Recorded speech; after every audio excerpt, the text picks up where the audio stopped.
영원토록 너희와 함께.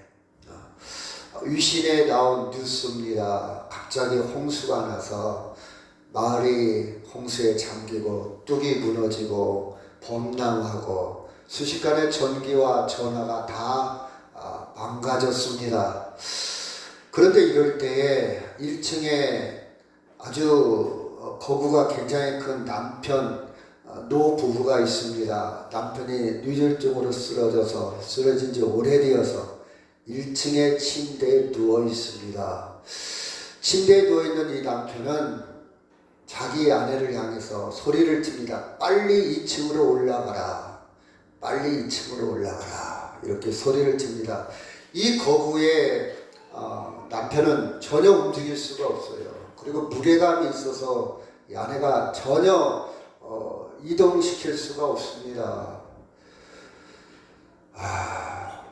우리 권건사님 앞에 앉은 채로요. 만약 이런 상황에서 우리 문의재 사님이 빨리 당신 2층으로 올라가 이런 이야기하면 우리 권현숙 권사님은 어떻게 하실랍니까? 문지사님이 전혀 움직일 수가 없어요. 옮길 수가 없어요. 이런 상황에서 올라갈 거예요. 올라갈 거예요. 알아서 알아서 올라갈 것이다. 말하지 않아도 올라갈 것이다. 그렇죠? 이런 상황이 됐을 때 어떻게 할까요? 실제 사건입니다. 이건 나중에 이제 이 기자가 이렇게 스토리를 한번 만들어 봤어요. 내가 당신을 두고 밖으로 나가서 산들 내 삶이 행복할 수가 있겠어요? 여기서 당신과 함께 가는 것이 나에게 가장 좋은 일이에요. 당신이나 나나 살 만큼 살았으니 이만하면 잘 살았어요. 누군가 먼저 세상을 떠나면 남은 사람은 힘들어할 텐데 이렇게 함께 가는 것도 무방해요 하면서 나중에 시체가 발견됐는데요. 두 손을 같이 묶고 두 사람이 한쪽 손을 묶고 한쪽 팔을 같이 묶었습니다. 혹시 홍수가 나서 떠내려가서 둘이 헤어질 것 같아서 흩어지면 안 될 것 같아서 두 손과 두 발이 묶인 채로 시체로 발견되었어요.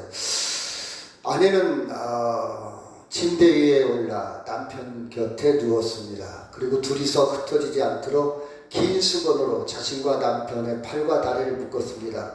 아내는 말했습니다. 뭐라고 말했냐면 우리는 이제 하늘나라로 여행을 떠나는 거예요. 남편은 아내의 손을 꼭 쥐었습니다. 그리고 나지막하게 말했습니다. 그동안 고마웠어요. 내가 당신을 얼마나 사랑했는지 당신도 알지요.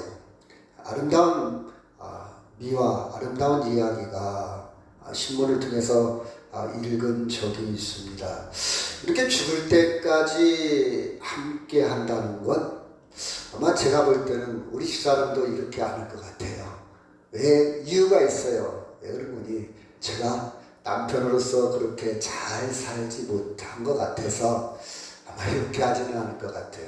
아마 이 남편은 남편으로서 잘 사는 것 같아요. 무지사님은 잘 사는 것 같아요. 말은 저렇게 해도 아마 정이 굉장히 있는 것 같아요. 여튼 오늘이 부부의 날입니다. 그렇죠? 21일. 그렇죠? 여튼 잘 살았지 않았을까? 죽을 때까지 함께 할 수 있다면 그보다 더 큰 행복이 어디 있을까? 그렇게 생각을 한번 해보았습니다. 여러분, 본문의 내용은 예수님이 십자가에 죽으시고 부활한 지 60년이 지났고, 그리고 60년이 지난 다음에 30년 후에 야고보, 베드로, 바울이 죽었습니다. 그래서 총 합하면 90년의 세월이 90년. 예수님이 죽고 90년의 세월이 흘렀어요. 그 상황에서 본문이 쓰여져 있습니다. 자, 예수님이 십자가에 죽으시고 부활했어요. 그렇죠? 이런 상황에서 교회는 역사 속에 이제 살아남을지, 교회가 계속 존재할까? 아니면 흔적도 없이 사라질지, 아니면 유대교의 한 조만 교파로 끝날지, 아니면 다른 종교 혼합되어서 이렇게 기독교가 존재할지, 그런 상황입니다. 굉장히 어떻게 보면 백척간두.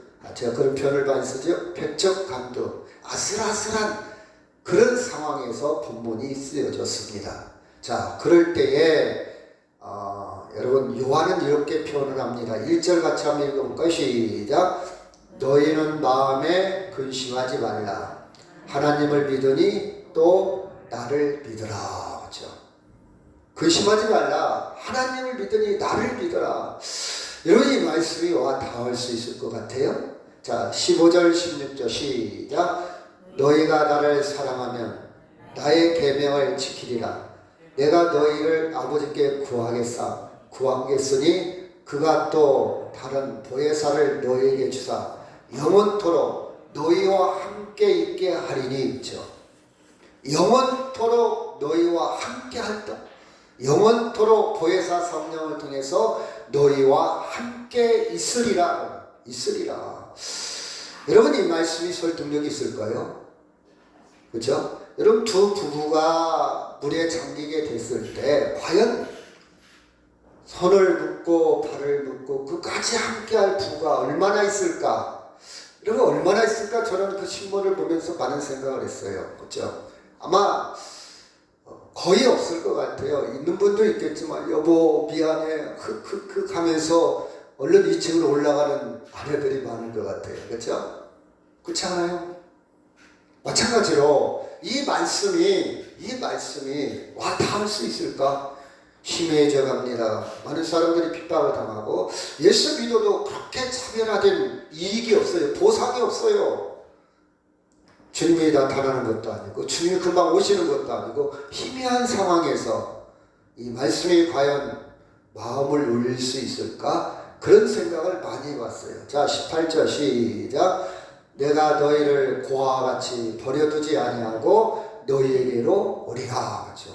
고아처럼 버려주지 않고 너희에게 올 것이다. 과연 이 말씀을 끝까지 붙들 수 있을까? 이 말씀을 끝까지 믿고 따를 수 있을까? 저는 성경을 읽을 때 좀 현실감 있게 읽을 때가 많아요.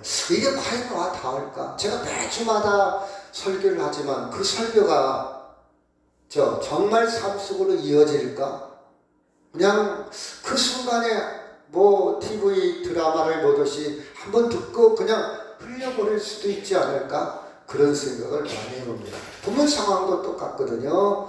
그렇죠. 그런데 이 말씀이 들리는 사람도 있고 들리지 않는 사람도 있어요. 그렇죠. 우리가 20절에 그런 말씀이 있었잖아요. 내가 다시금 이 땅에서 존재하지 않는다. 이 땅에 있지 않다. 그렇지만 너희 중에 나를 보는 사람도 있을 것이다. 굉장히 은유적인 깊이가 있거든요. 예수님이 안 보이는데 예수님을 보는 사람도 있다고 그랬어요. 이 말씀이 보이는 사람이 있어요. 이 말씀을 믿는 사람이 있어요. 이 말씀을 듣는 사람이 있습니다. 그러나 제가 방금 여러분과 같이 읽었던 말씀이 보이지도 않고 들리지도 않고 믿지도 않는 많은 사람이 있죠. 그렇죠? 근데 말씀을 다 읽었을 때 그게 보이는 사람이 있어요. 예를 들어 봅시다. 사도행전 7장 55절. 제가 예화를 많이 드는데요. 스데반이 시작.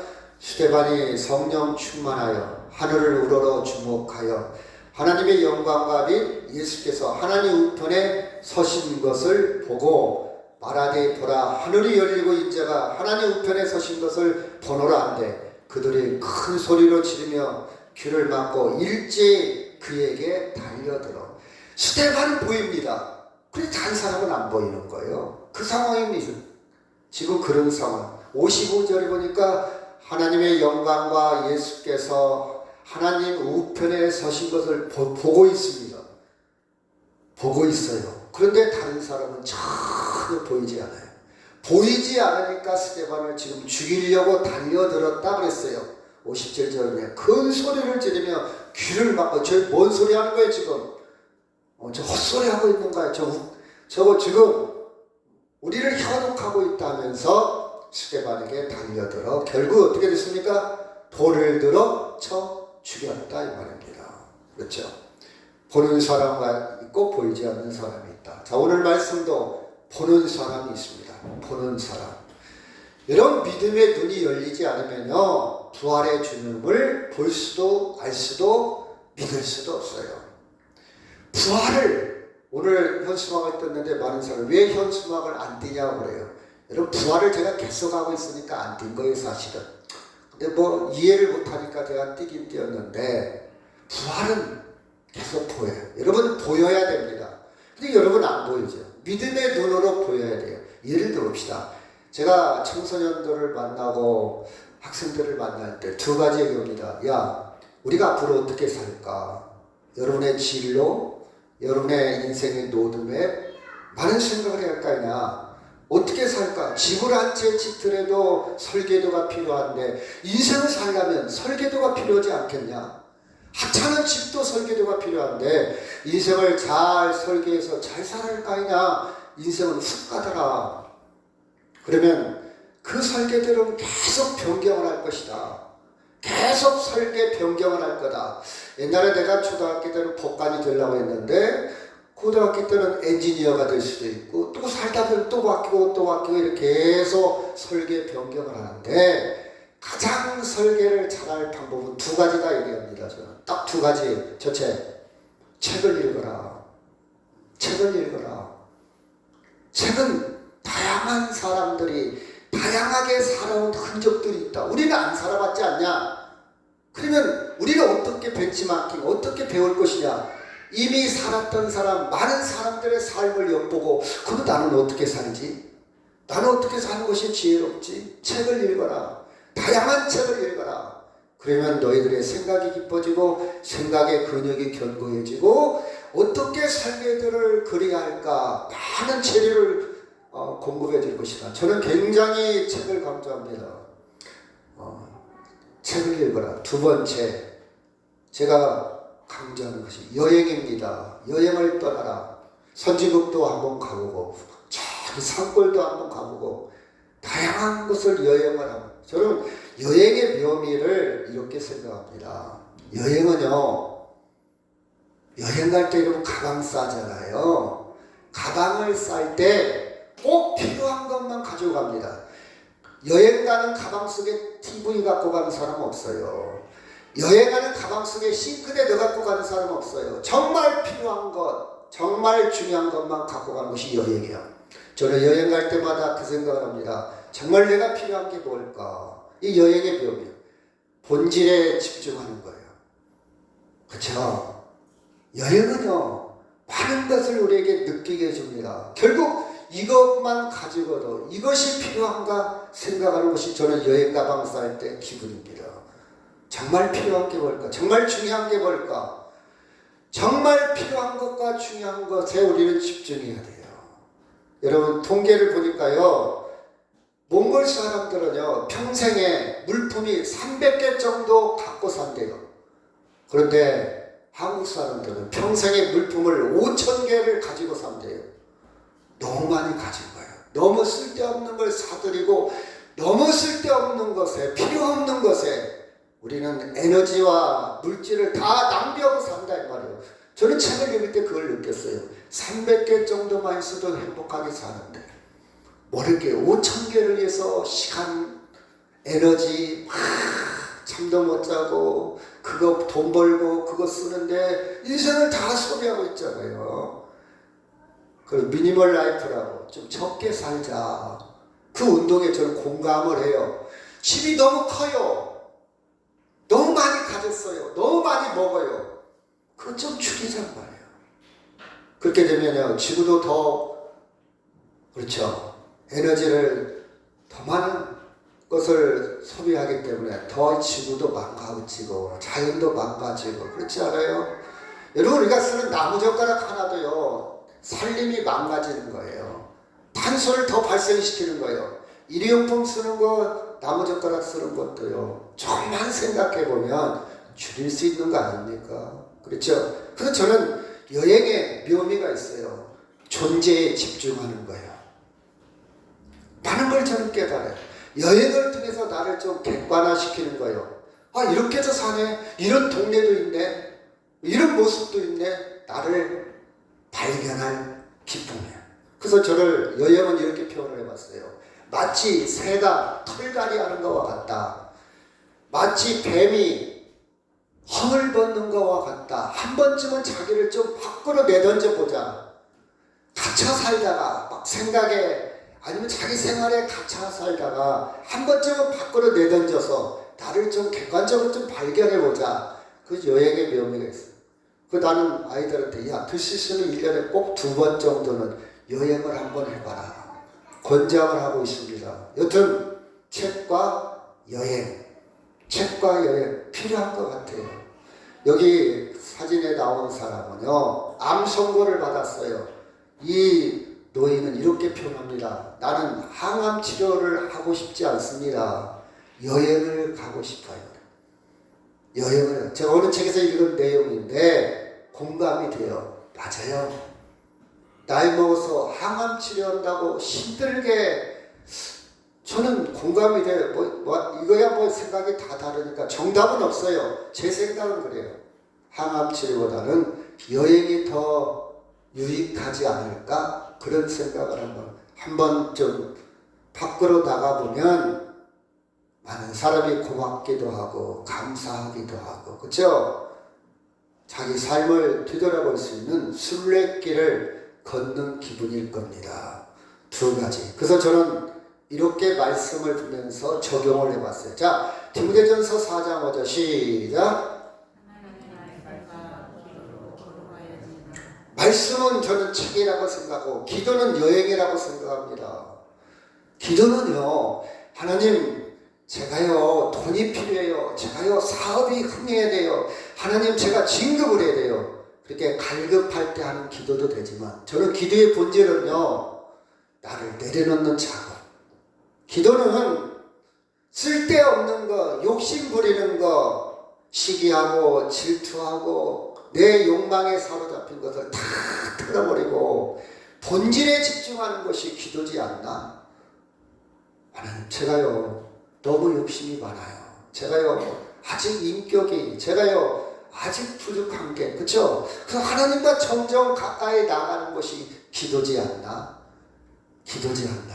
그래서 제가 인문학을 하면서 여행과 책은 기도와 말씀이라 이렇게 표현하기도 합니다. 기도와 말씀. 그러다 보면 하나님 말씀이 보여요. 하나님 말씀이 보여요. 하나님이 보여요. 성경을 읽다가 하나님이 보여요. 하나님이 보여요. 하나님이 보이면 하나님 말씀에 내가 너희와 함께 있으리라. 내가 너를 고아처럼 버려두지 않겠다. 너와 영원히 함께 있다는 것이 쏙 들어옵니다. 스폰지처럼 들어요. 설령 우리 와이프가 나를 멀리하고 2층으로 올라갔다 할지라도 하나님이 나와 함께 하시며 그 넉넉함으로 와이프가 용서가 돼요. 사랑스러워요. 당신 그래도 나와 같이 끈을 묶을 줄 알았는데 이렇게 기대하지 않습니다. 난 누구와 끈이 묶여져 있다고요? 하나님과. 내 발과 내 손이 누구와 묶여져 있다고요? 하나님과 묶여져 있어요. 우리는 그 하나님이 보여요. 저는 십자가에 주님의 그 얼굴이 보여요. 뚝뚝 떨어지는 핏방울이 선명하게 보입니다. 제가 저 밑바닥, 불교적인 용어로 나락에 떨어진다 할지라도, 바닥에 떨어진다 할지라도 보입니다. 보인다면 절망하지 않습니다. 원망하지 않아요.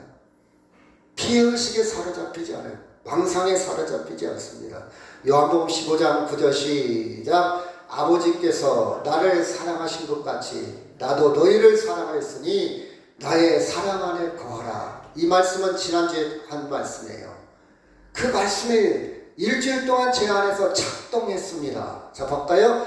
아버지께서 나를 사랑하신 것, 나도 너희를 사랑했어요. 저는 예수님을 통해서, 예수님을 매개로 해서 하나님의 사랑 안에 거한다. 사랑 안에 들어갔다. 그런 뜻이에요. 살 겁니다. 한문으로. 사랑 안에 들어갔다. 그 사랑 안에 들어갔다는 말을 제가 지난주에 얘기했지만 하나님의 창조 안에 들어있다는 거예요. 하나님의 창조 안에 들어있다는 말이 좀 어렵습니까? 하나님의 창조 안에 들어있다면 저는 빈곤, 궁핍함을 느끼지 않습니다. 당장 돈이 없고, 당장 먹을 것이 없고, 당장 아무것도 가지지 않았다 할지라도 하나님의 창조 안에 들어있다고 느낌이 있고, 믿음이 있고, 삶에 있다면요, 그렇게 없는 것 같지만 부하게 되는 것이고, 그렇죠? 어떤 형편이든지 자족의 비결이 있다는 사실입니다. 하나님의 섭리 안에 들어와 있어요. 하나님의 사랑 안에 들어왔다는 것, 하나님의 섭리 안에. 지금 내 계산법에 의하면 절망이지만 포기하지 않습니다. 당황하지 않습니다. 절망하지 않아요. 내 계산법이 아니라 하나님의 섭리 안에 있기 때문에, 모든 것을 협력해서 선을 이루시는 하나님의 뜻이 있다는 것을 저는 믿기 때문에, 이게 하나님의 사랑 안에 거하는 거예요. 하나님의 구원과 생명 안에 들어와 있습니다. 그렇죠? 많은 사람들이 죽음에 대해서 무서워하잖아요. 절망해하잖아요. 네, 하나님의 절대적인 구원 생명에 들어와 있으면요, 죽음에 대해서 그렇게 불안하거나 절망할 이유가 전혀 없습니다. 제가 항상 그 예화를 많이 들지요. 귀가 닳도록 여러 번 들었을 거예요. 달걀 껍질이 깨어진다고 절망합니까? 병아리로 변화된 모습으로 태어난다는데, 껍질이 깨어진다고 절망하지 않아요. 비참하거나 초라하지 않습니다. 그렇죠? 육신의 껍질이 소진된다고, 육신이 불에 탄다고, 육신이 땅에 묻힌다고, 육신이 썩어 흔적도 없이 육신의 껍질이 깨어진다고, 여러분 절망하지 않습니다. 여러분, 이게 보이는 사람이 있고 보이지 않는 사람이 있어요. 보이는 사람, 저는 보이기 때문에 믿어지는 거예요. 많은 사람들이 보이지 않기 때문에 안 믿어지는 거예요. 그렇죠? 저는 보입니다. 아까 책과 여행, 말씀과 기도를 통해서, 그렇죠? 말씀을 통해서, 그렇죠? 책을 많이 읽으면 좋아요. 생각이 깊어져요. 깊이 볼 수 있어요. 성경을 좀 많이 읽으면 좋아요. 깊어질 수 있어요. 그러면 여러분, 그 추진력은요, 그 추동, 그 원동력은요, 이 세상 것으로 비교가 안 돼요. 이 세상 것으로 얻을 수 있는 그게 아니에요. 제가 어떤 분을 만났는데 비트코인을 해서 30억을 벌었대요. 그런 사람도 있더라고요. 30억. 근데 이 양반이 헐것 다 해봤더라고요. 그 돈으로.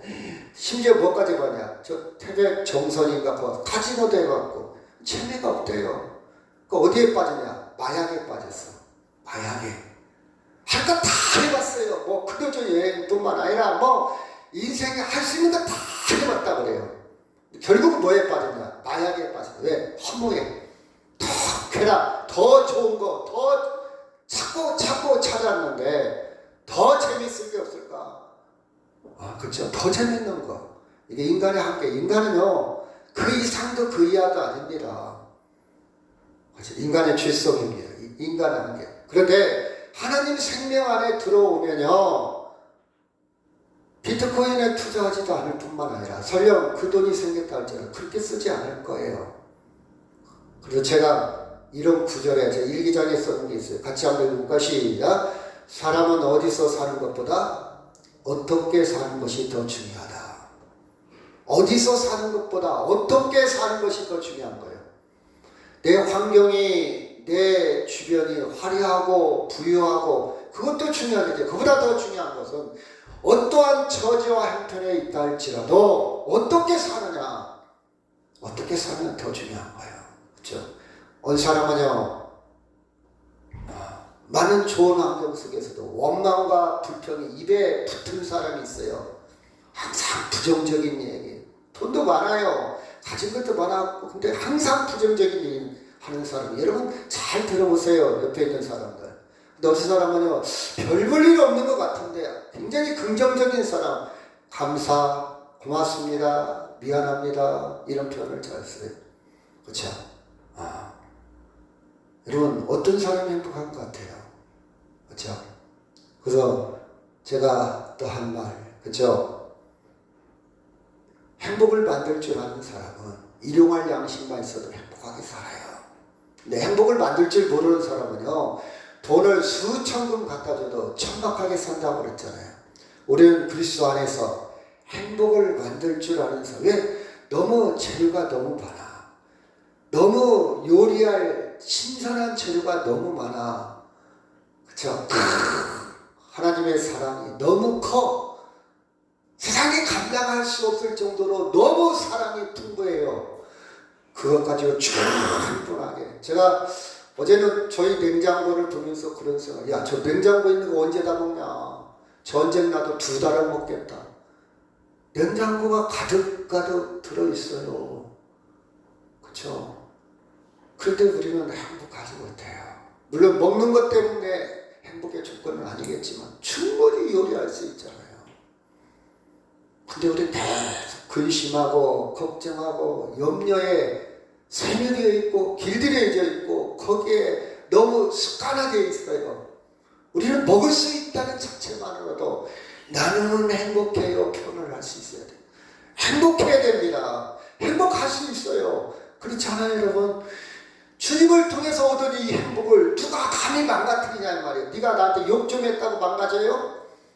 네가 나한테 말 한마디 실수했다고 망가질 수 없어요. 네가 내 돈 좀 띄어먹었다고 내 행복이 망가져? 그럴 수 없어요 여러분. 네가 나를 흉 좀 봤다고 행복이 망가져? 저는 절대 그럴 수 없어요. 이 행복을 감히 네가 어떻게 나를 망가뜨려? 내가 주님을 통해서 얻어진 이 행복, 누리고 있는 행복은 네가 내 돈을 띄어먹어도 나는 망가뜨릴 수가 없어요. 나는 행복할 사람이고 행복해야 될 사람이고 행복한데 물론 네가 내 돈 띄어먹으면 내가 불편할 수 있어요. 속상할 수 있어요. 근데 금방 회복이 돼요. 회복 탄력성이 있어요. 그것이 주님을 통해서 얻어진 거예요. 저는 주님의 사랑이 보여요. 보인다고요. 보이면 됐잖아요. 그렇죠? 자, 같이 한번 읽어보고 시작. 조금 있으면 세상은 다시 나를 보지 못할 것이되 너희는 나를 보리니 이는 내가 살아있고 너희도 살아있겠음이라 했죠. 이 말씀이 딱 걸린 거예요. 예수님이 부활하신 처럼 못 본다 이 말이야. 이제 예수님은 더 이상 이 땅에 없다. 근데 너희는 볼 것이다 했어요. 저는 이 말씀이 너무 이해가 되는 거예요. 이 말씀이 보이는 거예요. 여러분 상식적으로 말이 안 맞잖아요. 공식적으로 말이 안 맞잖아요. 예수님이 없는데 어떻게 보입니까? 예수님이 있어야 보이잖아요. 근데 예수님은 없지만 너희는 나를 볼 것이다 그랬어요. 바로 그 뜻이에요. 믿음의 눈이 있으면 보입니다. 하나님의 말씀이 보여요. 어떻게 우리는 그 단계에 올라갈 수 있냐? 조금 불교용어로 견생이라고 하는데 견성이라고 하더라고요. 어떻게 우리의 수준을 좀 끌어올려야 돼요. 말씀과 기도를 통해서. 쫙 올려요. 물론 하나님의 은총이고 성령이 역사하는 것이지만 좀 끌어올리면요. 좀 끌어올리면 돼요. 그렇죠? 끌어올리면 돼요. 우리는 아직도 예수 믿은 지 수십 년 됐어도 안 보이는 사람이 있어요. 아직도 어린애처럼 그렇죠? 조금 끌어올려야 돼. 그러면 볼 수 있어요. 이게 보는 거예요. 하나님 말씀이 보여요. 하나님 말씀 속에 들어가는 거예요. 선순환 되는, 악순환 되는, 악순환. 보이지 않는 사람은 신앙의 성장도 없고, 교회 다니는 게 힘이 없고, 그냥 교회 안 가도 되고, 가도 되고, 예배 시간에 졸기도 하고, 엉뚱한 생각하고 시간 보냅니다. 근데 이게 선순환 되는 사람, 깊이 들어가면 들어갈수록 깊이 보는 거예요. 그렇죠? 저는 머리도 나쁘고 수학도 못했는데 수학을 참 좋아했어요. 우리 어머니가 항상 하는 소리, 야 제발 불 끄고 잠 좀 자. 근데 여러분 잠이 옵니까? 잠이 와요? 난 머리가 나빠서 수학 공식을 만들지는 못한다 할지라도 그 사람이 만든 문제를 풀이해야 할 거 아니야. 근데 조금씩 풀리는 게 너무 재미있어. 누가 하지 말라고 하고 그것 때문에 하는 거 아니에요. 너무 재미있으니까. 마찬가지로 여러분이 하나님 말씀이 너무 맛있어서 보여서 깊이 들어가고 그 말씀이 보여서 잠이 안 오고 그 말씀 때문에 내가 내일 일과를 해서 자야 되겠다. 자야지. 그래도 최소한 6시간은 자야지 하면서 그런 단계에 좀 들어갔으면 쓰겠어요. TV보다 드라마보다 성경이 재밌었으면 쓰겠어요. 그리고 보입니다. 그 단계에 들어가면요 재미가 있어요. 인생에 재미가 있어요. 용서가 됩니다. 사랑하게 돼요. 여기 보니까 다시 나를 보지 못할 것이되 너희는 나를 보리니, 나를 보리니, 그렇죠? 내가 살아있고 너희도 살아있어. 이게 바로 살아있네 그 뜻이에요. 오 살아있네. 아 저 사람 늙었는데 아직도 피아노 치는 것 보니까 오 살아있네. 아 저 사람이 그치 그 기능이 살아있다는 거예요. 기능이. 오 아직도 그걸 잘하네. 오 살아있네. 아직 안 죽었네 그 뜻이에요. 신앙도 마찬가지예요. 아직도 살아있네 그렇죠. 살아있어야 돼요. 살아있어. 보니까 내가 살아있고 너희도 살아있다. 자, 이 세계에 못 들어가면 야 주님이 어디 계시? 하나님 어디 보여줘봐. 하나님 어디 계시냐? 지금 21세기에 무슨 하나님 타령하고 있어. 하나님 어디 있어? 웃기고 있네. 나는 돈이 최고야. 돈이 있어야 돼. 아직도 돈이 최고지. 이 단계에 머물러 있는 사람이 있어요. 근데 여러분 수준은요. 이제 예수 믿은 지 몇 년 지나면 살아있네. 그렇죠? 살아있네. 주님이 살아있네. 이게 보여야 돼. 살아있네. 살아있네. 쉽게 얘기한다면 배드민턴을 제가 좋아하는데 배드민턴을 92살 먹은 우리 회장님이 쳐요. 92살 먹었어요. 잘 칩니다. 잘 쳐요. 92살 먹었는데 왔다 갔다 하면서 잘 쳐요. 그럼 옆에 사람이 아직도 살아있네 그래요. 사람이 살았다는 것이 아니라 또 실력이 살아있다는 거예요. 아직도 살아있다는 거예요. 여러분 신앙이 그래요. 신앙이 살아있네. 주님이 아직도 살아있네. 그렇죠? 살아있네. 이게 임마누엘의 시예요. 이게 부활의 신앙이에요. 부활의 신앙은요. 부활절 싹 한번 행사하고 부활절 계란 나눠주고 부활절 하루 한 주일 지키는 것이 부활이 아니고 부활은요. 1년 내내 살아있네. 그렇죠? 임마누엘 하나님이 나와 함께 하심을 정말 그 속에 들어가서 살아간다면 세상을 살다 보면 속상한 일 너무 많죠. 절망적인 일 많이 있죠. 왜 이렇게 또 아픈 데는 많이 생깁니까? 이제는 나이가 먹으면 자고 일어나도 피로가 회복이 안 돼. 계속 누적이 되고 이제는 한쪽만 썼더니 또 한쪽이 무리가 오고 허리도 아프고 관절도 아프고 여기저기 펑크가 나죠. 그렇죠. 근데 하나님이 나와 함께 하시기에 사로잡혀 있으면요 우리 인생을 살아있네. 인생을 역동적으로 힘있게 살아갈 수 있다는 것입니다. 세상 사람들은 이렇게 표현합니다. 살아있다는 것이 사는 게 별거냐? 이러다 죽는 거 항상 죽음을 생각합니다. 이러다 죽지 뭐. 이러다 어차피 죽는 거 쓰자. 돈 쓰자. 어차피 죽는 거 있는 거 쓰거나 죽자. 어차피 죽는 거 그냥 즐기자. 잘 먹고 잘 사는 거지 뭐. 이렇게 살다 죽는 거지 뭐. 이렇게 마침표를 찍습니다. 근데 우리는 그 다음 단계, 그 사람들은 1막 4장에서 끝나요. 근데 우리 1막 4장에서 끝나는 거 5장, 6장, 7장 영원히 파르나바가 전개되고 있어요. 하나님의 계획표대로 예수님이 우리에게 보여준 시간표대로 끝이 아니에요. 과정이에요. 죽음은 과정. 그래서 성경은 죽음을 잠잠다 그랬어요. 다시 깨어난다 그 뜻입니다. 그렇죠? 사람들은 그래서 어떻게 삽니까? 세상에 좀 더 건강하게 건강관리를 잘하고 나 지금 행복해. 그것으로 자위를 합니다. 스스로 위로를 해요. 나 지금 행복하거든. 그렇죠?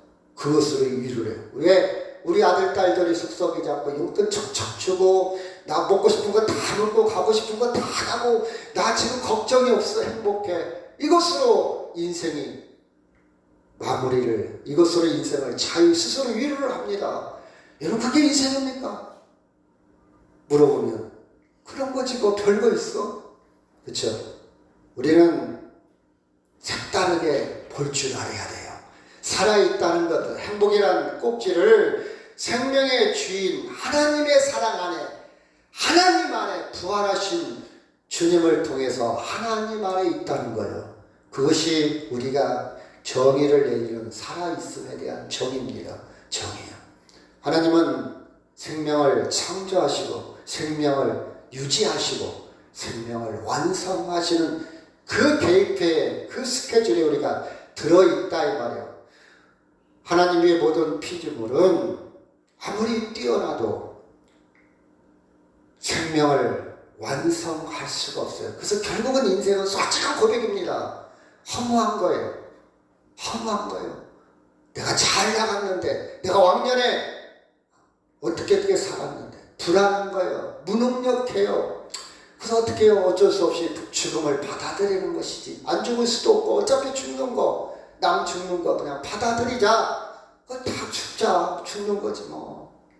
이렇게 인생을 마무리합니다. 이게 피지모리예요. 이게 솔직한 대답이에요. 솔직한 표현입니다. 아, 나는 죽어도 불안하지 않아요. 거짓말이에요. 거짓말이에요. 왜 불안하지 않습니까? 솔직히 얘기한다. 우리는 예수 그리스도의 서포터, 예수님이 우리의 보호자고, 예수님이 우리의 중개자고, 예수님의 생명의 근원을 통해서 진정한 위로와 소망을 받는 것이지, 예수님 없으면요, 우리도 다른 사람과 똑같다, 그런 뜻입니다. 그래서 우리는 어떤 노력으로도 생명을 완성시킬 수가 없어요. 그래서 로마서에서 바울은 솔직히 표현을 합니다. 같이 한번 읽을까요? 시작.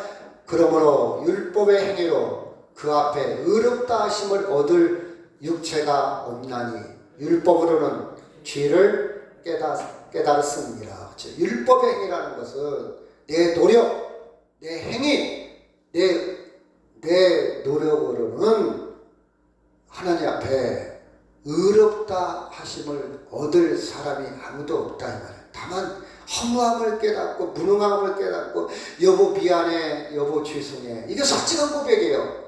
아무리 사랑을 하고 잘해줬다 할지라도 여보 미안해, 죄송해, 온전하지 못하다는 솔직한 표현이지 않습니까? 그렇지 않아요? 그렇죠? 자, 19절 시작. 조금 있으면 세상은 다시 나를 보지 못할 것이되 너희는 나를 보리니 이는 내가 살아있고 너희도 살아있겠습니다. 그날에는 내가 아버지 안에 너희가 내 안에 내가 너희 안에 있을 것을 너희가 알리라. 이 말씀이 보여지기를 주의 이름으로 축원합니다. 이 말씀이 보여지면 여러분은 하나님과 함께 여러분의 가장 가까운 사람이 아니야, 내가 당신 없이 혼자 산다 할지라도 무슨 행복이 있겠어, 나는 당신과 영원히 함께 할래, 이런 사람, 이런 인생을 만나면 참 좋겠지만 설령 그렇지 못하다 할지라도 우리에게는 누가 함께 한다고요? 예수님이 함께 하시오. 내가 너희와 함께 할 것이다. 너희는 나를 볼 것이다. 내가 너희 안에, 너희가 내 안에 묶여 있습니다. 저는 이게 묶여 있어요. 제가 그 신문을 보고 제 글을 읽고 저는 책을 읽다가 나는 예수님과 묶여 있구나. 예수님이 내 안에, 내가 예수님 안에, 그렇죠? 묶여 있습니다. 두려워하거나 놀랄 필요가 전혀 없어요. 그렇죠? 우리는 하나님 안에 있을 때만 진정한 생명을 얻는 거예요. 하나님 안에 있을 때만 인생의 완성입니다. 하나님 안에 있을 때만 인생의 완성도가 완벽합니다. 하나님 외에 어떤 것도 우리는 완벽을 가져다 줄 수 없다는 사실입니다. 그래서 부활은요, 내가 다시 산다, 단순히 다시 산다는 뜻이 아니라 종말에 완성될 생명으로 변화되는 거예요. 전혀 다른 모습으로 하나님의 생명으로 변화되는 것이 부활입니다. 부활이에요. 부활. 그렇죠?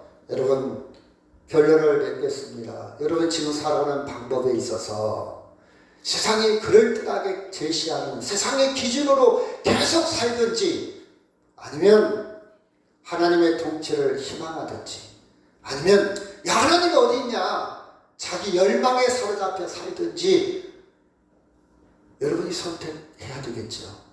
여러분은 그 고집으로 살겠죠. 그렇죠? 자기 고집으로. 야 하나님